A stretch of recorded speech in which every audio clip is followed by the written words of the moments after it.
January 11, 2024, News Report 1. On January 11, just 2 days before the Taiwan presidential election, Democratic Progressive Party, DPP, candidate Lai Ching-te held a grand rally on the Keelung Road in Taipei, attended by 200,000 people. Lai Ching-te delivered an enthusiastic speech, emphasizing the role of the presidential office as a solid defense line for American democracy. He aimed to showcase Taiwan's commitment to democracy and freedom globally and urged Taiwan to shine on the international stage. Lai Ching-te presented 4 guarantees to supporters: defending national survival, safeguarding people's lives, forming an inclusive government, and continuing Tsai Ing-wen's national hope projects.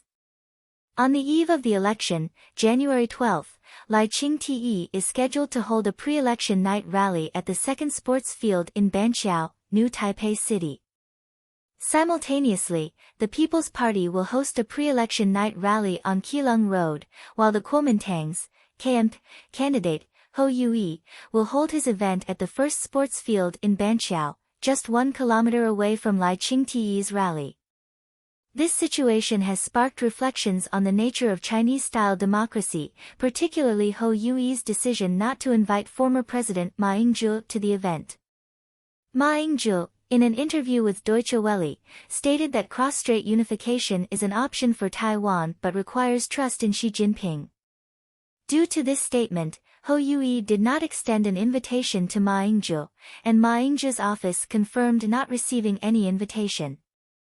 Additionally, during a pre-election international press conference on January 11, Ho Yue expressed differences with Ma Ying-jeou's ideas, stating that if elected, he would not touch on the reunification independence issue but would accept the main consensus, warning of the increasing risk of war in the Taiwan Strait and calling for attention to this issue. On another note, Chen Binghua, a spokesperson for the Taiwan Affairs Office, stated in a press conference on January 10 that cross-strait relations have shifted from peaceful development to tense confrontation. He criticized Tsai Ing-wen's approach as leaning toward independence and confrontation, leading Taiwan into a dangerous situation. This viewpoint aligns with Ho Yue's emphasis on the heightened risk of a Taiwan Strait conflict. Furthermore, the Kuomintang's China Times published an open letter urging votes for Ho Yue and Zhao Xiaokong. However, Terrigo's office denied any connection to this letter, accusing China Times of violating election laws and executing the Kuomintang's abandonment strategy. Lastly, on January 11, Tsai Meng-jun, the Deputy Secretary-General of the Taiwan Foundation for Democracy, expressed concerns that universities in several provinces, including Jilin, Chongqing, Shaanxi, and Guangxi, suddenly cancelled or suspended exchange programs with Taiwan University.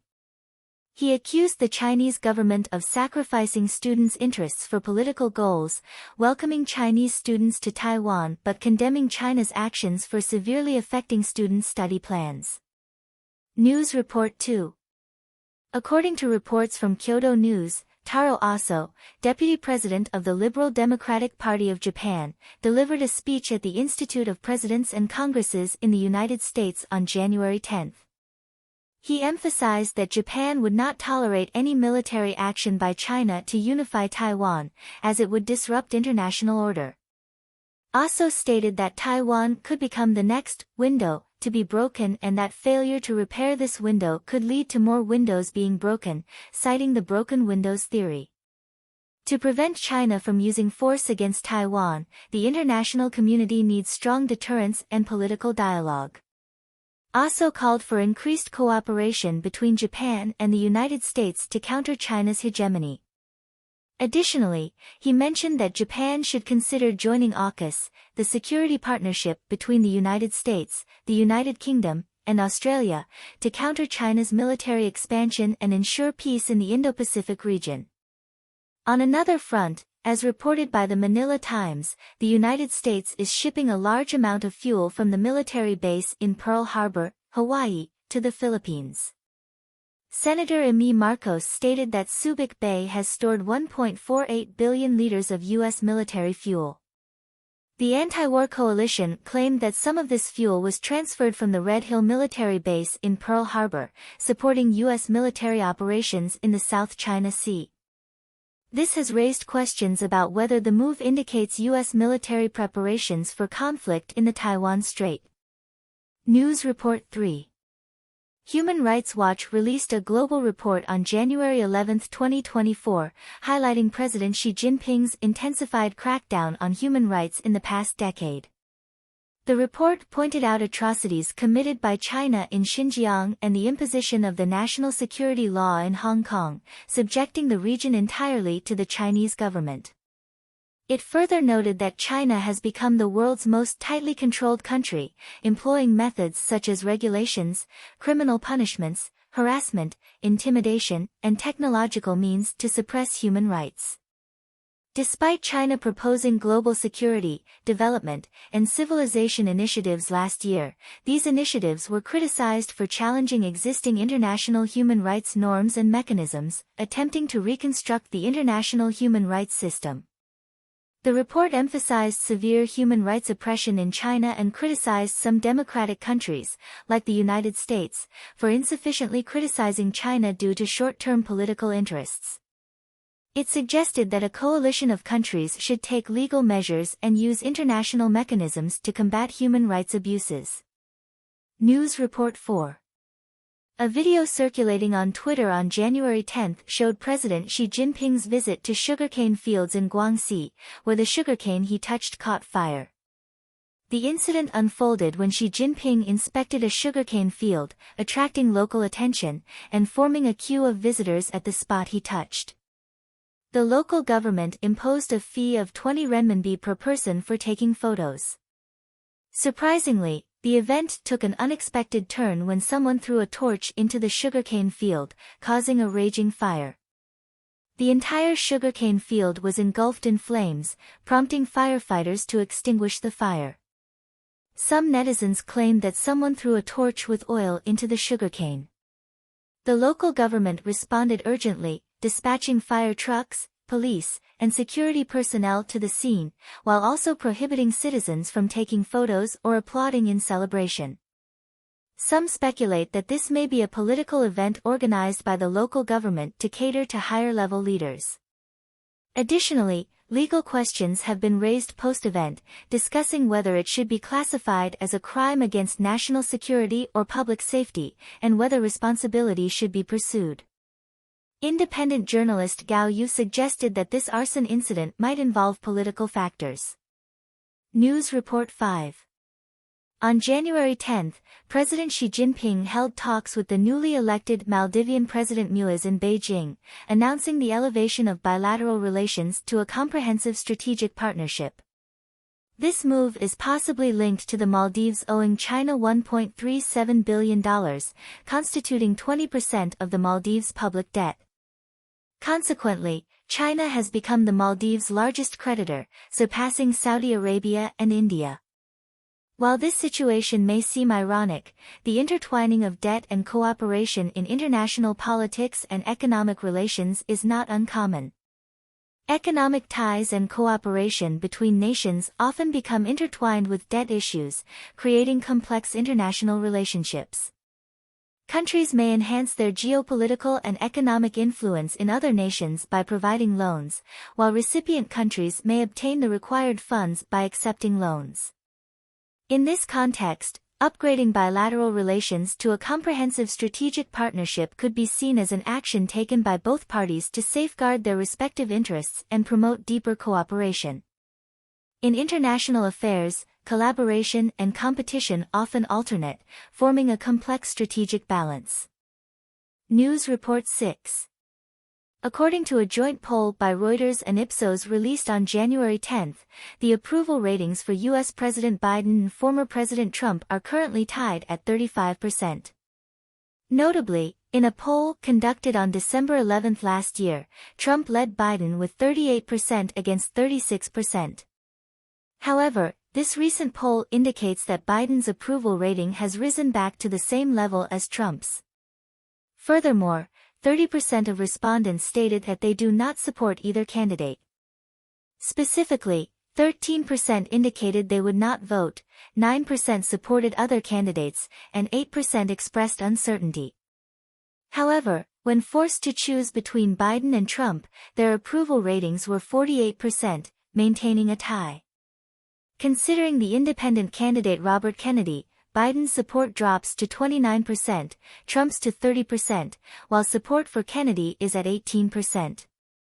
This poll surveyed 4,677 respondents nationwide from January 3 to January 9, with a margin of error of 1.5%. News Report 7. Deputy Secretary of Defense Hicks stated on January 10 during an event at the U.S. Space Force that China is rapidly expanding its space and anti-space capabilities, aiming to turn space into a battleground, challenging the United States and jeopardizing its interests. The U.S. response strategy is to strengthen its capabilities, deter conflicts, prevent confrontation, and make it clear to China that the cost of aggression far exceeds the benefits. From 2019 to 2023, China's annual space launches doubled, while the U.S. increased its launches fourfold during the same period. China's payload sent into orbit also doubled, but the U.S. experienced a more significant increase, with payload launches rising 13-fold. This indicates a competition between China and the U.S. in space, with the U.S. adopting a strategy of enhancing technological capabilities to ensure military superiority in space. News Report 8. Israeli Prime Minister Netanyahu stated on January 10 that Israel has no intention of permanently occupying Gaza. He emphasized that the Israeli military is targeting Hamas, not Palestinian civilians. Earlier, some Israeli lawmakers calling for Palestinians to leave Gaza sparked condemnation from multiple countries. On January 10, a senior official from the Likud party, Israel's ruling party, stated that Netanyahu supports the resettlement of Palestinians in the Gaza Strip. Netanyahu quickly issued a statement, emphasizing that Israel has no intention of causing displacement among Gaza civilians. Previously, on January 9, U.S. Secretary of State Blinken held talks with Israeli Prime Minister Netanyahu. This meeting suggests that Netanyahu may have abandoned the idea of occupying Gaza in favor of achieving the goal of resettling Palestinians. News Report 9. According to data released by the U.S. Department of Labor on January 11, the Consumer Price Index, CPI, for December last year was 3.4%, exceeding the previous 3.1% and slightly higher than the market's expected 3.2%. The core CPI, excluding food and energy prices, was 3.9%, lower than the previous 4% but slightly higher than the expected 3.8%. The main contributors to the CPI increase include rising prices for car insurance, car repairs, and pharmaceuticals. Additionally, for the week ending on January 6, the initial claims for unemployment benefits were 202,000, a decrease of 1,000 from the previous week and lower than the expected 210,000. Overall, the continued claims for unemployment benefits for the week ending on December 30 were 1.83 million, a decrease of 34,000 from the previous week and slightly lower than the expected 1.87 million. Market analysis suggests that inflation data remains relatively moderate, and the Federal Reserve is expected to maintain interest rates. The Fed will determine future policy adjustments based on changes in economic data, including when to consider a possible interest rate cut. News Report 10. According to data released by the Hong Kong Education Bureau, there was a 25% increase in the number of teachers leaving their jobs in Hong Kong during the 2022 to 2023 academic year, reaching a total of 6,748. The majority of departing teachers were from government and government-aided secondary schools, accounting for 33%, 2,239 teachers, of the total. The Education Bureau pointed out that the main reasons for teacher departures included retirement, further studies, career changes, and private reasons, without specifying the nature of the private reasons. A secondary school teacher interviewed by Radio France Internationale claimed that the primary reason for most teacher departures is emigration. Many teachers chose to immigrate to the United Kingdom, where they have already found corresponding teaching positions. The teacher believes that the main reason for teacher departures in Hong Kong is national education, with the Education Bureau continually interfering with school teaching, leading many teachers to be unwilling to let their children grow up in an environment of national education. National education is criticized as a form of indoctrination by the Chinese Communist Party, causing concerns among teachers about the impact on their children in such an environment. Additionally, in the previous year, the Hong Kong Education Bureau required all teachers in government and government-aided schools to take an oath of allegiance to the Basic Law. Once sworn in, it could cause difficulties for teachers intending to immigrate to other countries, potentially accelerating the decision to emigrate for some teachers. News Report 11. Today marks China's National Police Day, and China Central Television, CCTV, specially praised police officers nationwide on its news channel. One focus of the news was Ms. Li, a public servant from Macau working in the Hengqin-Guangdong-Macau Deep Cooperation Zone. Reportedly, during her work in Hengqin, Ms. Li hosted a foreign official, showcasing hospitality. However, the turning point came when she attempted to obtain information on Hengqin's policies, implementation, and some internal data. Ms. Li suspected the foreign official's identity and believed he was involved in some illicit activities. Subsequently, Ms. Li reported the foreign official to the National Security Ministry. It is claimed that the ministry took action promptly, successfully apprehending the foreign official. However, the reports did not provide specific details, such as the foreign official's name, surname, and the exact time of the incident. This event has garnered public attention and also raised some questions. Critics point out that the reports lack crucial information, such as the identity details of the foreign official and specifics about when the incident occurred. Some observers believe that such reports might be part of political propaganda, aiming to emphasize the government's vigilance on security issues and convey its determination to combat espionage activities. News Report 12. Since January 9, the northwestern and central regions of the United States have been hit by widespread winter storms. Des Moines, the capital of Iowa, experienced over 18 centimeters of snow, leading to the cancellation of several Republican presidential primary campaign events. Additionally, on January 10, a skiing resort in Palisades, Tahoe, Northern California, witnessed an avalanche, resulting in one fatality and one injury.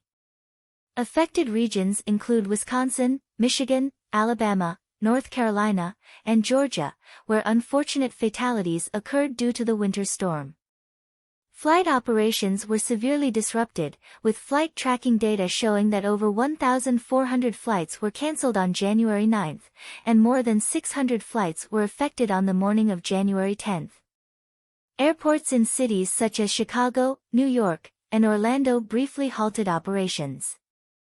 Starting from January 12, the U.S. is expected to face another round of winter storms, with its intensity and scope predicted to be comparable to the storm on January 9. Residents in affected areas are advised to remain vigilant and take safety precautions when necessary.